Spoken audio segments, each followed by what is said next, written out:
What's up guys, welcome back to another video. Today we're going to talk about a new sign-up offer from Chase Bank, and this potentially could be the best sign-up offer in this pandemic COVID era. And the cards we're going to talk about today, it's the same sign-up offer, and it's for the Chase Freedom Unlimited and the Chase Freedom card. If you don't know the difference between these two cards, real quick, the Chase Freedom is a quarter revolving category card. What that means is every quarter, January, February, March, April, May, June, you will earn 5% cash back on a specific category. For this year, the categories were gas stations, internet, streaming services for January, February, March, grocery stores, fitness clubs, streaming services for April, May, June. Right now, this category, it is Amazon, Whole Foods, July, August, September. On September 15th, they will announce what the category will be for October, November, December. We don't know yet. It's a mystery. It's kind of fun. And not everyone likes revolving category cards because they don't keep track of it and they might accidentally start using the card in the wrong category for the wrong quarter. This is definitely how Chase makes a little bit of their money, by you forgetting which category for the quarter it is, and then you accidentally earn a lower earning rate. Which is why some people just prefer the simplicity of the Chase Freedom Unlimited. And this has no quarters, no categories. It's just 1.5% cash back on all purchases. So there's nothing to remember, there's nothing to keep track of. If you like Chase Bank and you're running like a Chase Trifecta setup, this is the better card. But that's only really if you don't want to get, for example, the Citi Double Cash or the Fidelity Visa, where you're guaranteed 2% cash back on all your purchases. So between these two cards, I recommend and I prefer the Chase Freedom card. I think this is a fantastic card. This is a keeper card forever. Any no annual fee card that can get you 5% cash back at any time is amazing. With that said, let's look at what the sign-up offer is for these two cards right now. To be eligible for these sign-up bonuses, you must not already have the cards, and you can't product change into the cards. Additionally, if you're familiar with Chase, they have something called a 524 rule. If you've applied for more than 5 credit cards in the last 24 months, they will just automatically decline you. For example, I am not eligible to apply for these cards, even though I would like to get the Chase Freedom card. So if you're eligible and if you're interested, this is a fantastic offer. And we're going to talk about how much it's worth and potentially why maybe you wouldn't want to get it. So the new card member offer is $200 bonus plus 5% cashback grocery store offer. Now when Chase talks about their public offers, they always talk in terms of cashback and dollar amounts. However, you're not actually earning $200 for $500 in spend in the first 3 months. You're actually earning 20,000 Chase Ultimate Reward points. And this is a good thing because the base value of Chase Ultimate Reward points is 1 cent per point. So you can only improve what your cashback or redemption value for these points are. 1 cent per point is just the worst you can do. So Chase values it at exactly $200 for 20,000 points. And if it was just that offer, that wouldn't be anything special. What is fantastic about this public offer right now is the 5% earning category on grocery spend for an entire year, and that is up to $12,000 in spend. So when you read the fine print, earn 5% cash back on grocery store purchases. Once again, that is 5 Chase Ultimate Reward points per dollar spent. It's not just simple cash back, though you can definitely treat it that way. And it is important to know that when they talk about grocery store purchases, it doesn't include Walmart, Target, or wholesale clubs like Costco and Sam's Club. If this is where you get your groceries, then this card might not make sense. On top of that grocery category for the Freedom card, you're still going to get an additional quarter 5% category. It could be gas stations, it could be fitness centers, streaming services, phone bills, I don't know. So it's always going to be groceries for an entire year once you get the card, and then it's going to be an additional 5% category.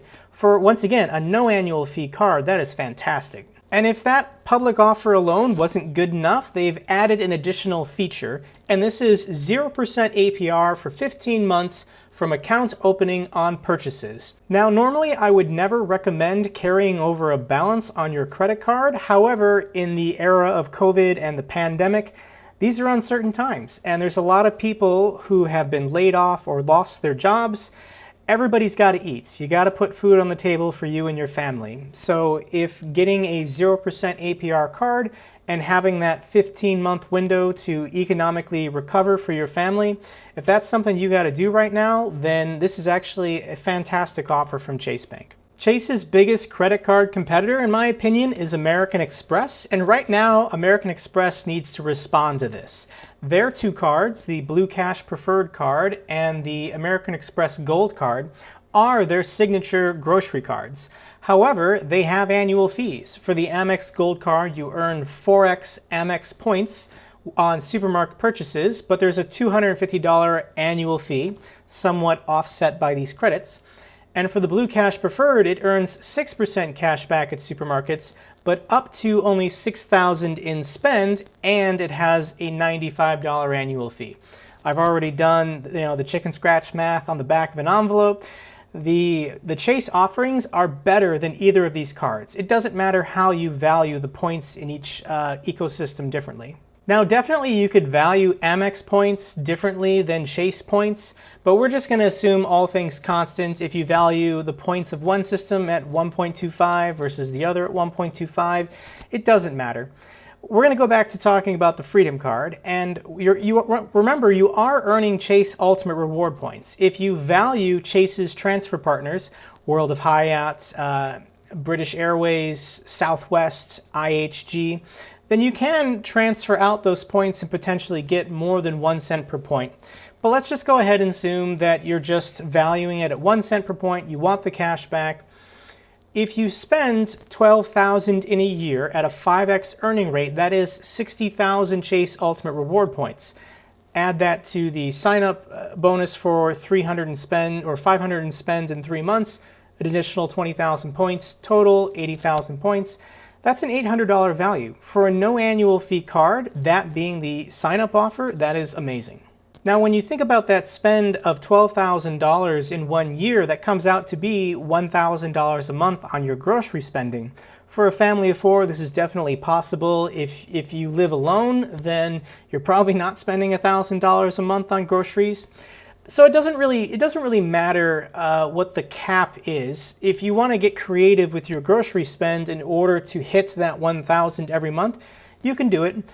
But just taking it whatever your natural spend is, it's still a good deal.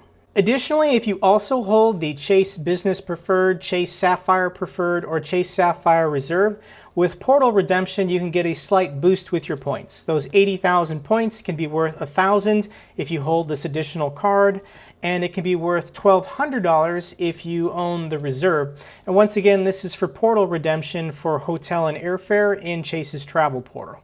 Now, who might potentially not want to get this card? And if you are someone who is looking to open numerous cards this year, either with Bank of America or Citi or American Express, and you need to hit minimum spends by spending a lot of money, for example on groceries, which is something we're all spending money on these days, then getting this card to chase that $12,000 in spend for $600 in cash back, it doesn't really make sense. This is a good keeper card forever. I don't think there's any downside to getting it. The downside would be to deliberately spend $12,000 on groceries to earn just 5% back. If you were to be opening up credit cards with other banks to get their sign-up bonuses, the earning rates on those sign-up bonuses with other individual cards could be 10, 15, 20% return on spend. So who do I recommend this card for? Truly, this is for someone who isn't interested in opening lots of new credit cards this year. I would recommend this card to my sister or my friends who are not into credit cards. And ultimately, I feel like that always has been Chase's strategy. It's comparable to their 524 rule. They're looking for normal, long-term banking customers. They're not looking for credit card churners or people trying to game the system.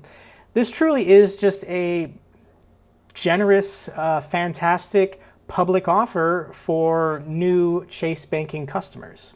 And with that said, if you enjoyed this video, guys, give me a thumbs up so the algorithm knows it's good. In addition, consider subscribing to my channel. I talk a lot about credit cards these days. And if you have any questions or comments, leave me one down below. I love hearing from you guys. And until the next video, take care.